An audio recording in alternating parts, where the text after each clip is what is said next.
当我们谈到基础设施支出时，大多数人想到的都是修桥铺路、建造摩天大楼，或者其他能够直接看到效果的大工程。而在新加坡，每年却有超过100亿新元的预算投入到基础设施上。但让人意外的是，这些钱并不是为了建新东西，而是为了防止城市出事。想象一下这些看不到的支出，包括让暴雨不会掀起洪水，让城市陷入瘫痪，让海平面上升不会威胁沿海社区，让新加坡的每一天都能安稳运行。这些基础设施并未显现为一个新的地标，而是扎根于日常生活的隐形网络，为整个城市提供韧性和安全感。这就是新加坡政府的长远视角，将基建预算大部分花在避免灾难性损失上，而不是建新东西。这是否合理呢？看看这些令人惊叹的数字，新加坡政府为海岸与洪水防护基金追加了50亿新元，总规模达到约100亿新元。仅这一项支出就蕴含了巨大的战略意义。它不是对当前问题的简单应对，而是防范未来几十年可能出现的极端问题。从表面上看，新加坡没有显著变化，但它的每一个角落都因这些看不见的投入受益。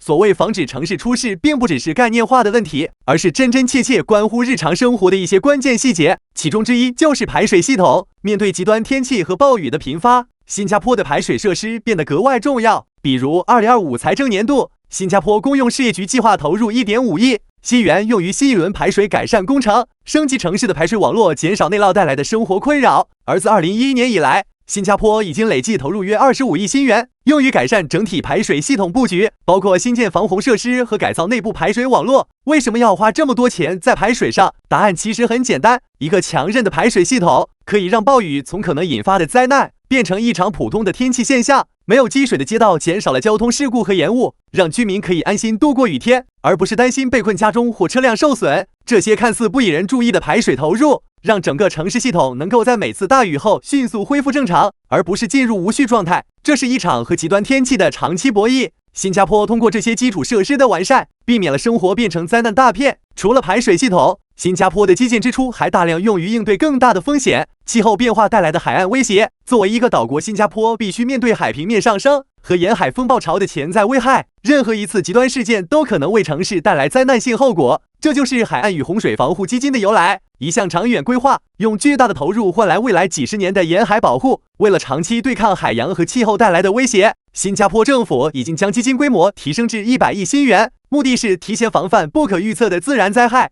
这些钱不是为了建一座新的防潮堤，而是为了全面提升城市韧性，确保在最坏的情况下，沿海社区能够幸免于难，整个岛屿都能继续正常运转。这种超前的思维至关重要，因为它不仅仅关注当下的问题，更是将眼光投向全球变暖和气候恶化的未来。通过这些看似无形的基建支出，新加坡正在打造一种不仅针对当下，还能够对抗未来潜在威胁的保护网络。这笔投入的意义在于，它能够为城市和国家的安全性提供更长久的保障。这笔花费不仅仅是抽象的国家预算，也和每一个人的生活息息相关。无论是城市居民，还是投资者，甚至日常的上班族，都能从这些支出中获得实际的安全感。对普通家庭来说，内涝减少意味着房屋修缮成本降低，交通顺畅意味着更少因积水造成的延误。而对于企业和投资者来说，极端天气引发的灾害减少意味着商业活动不会中断，投资者可以拥有更大的信心，保险费用也会因更低的风险而下降。这些细节可能不被大家注意到，但他们确实在潜移默化中改变着每个人的生活。这么来看，新加坡政府的基础设施支出的核心逻辑已经十分明显。这些钱并没有显现在城市建了什么新东西，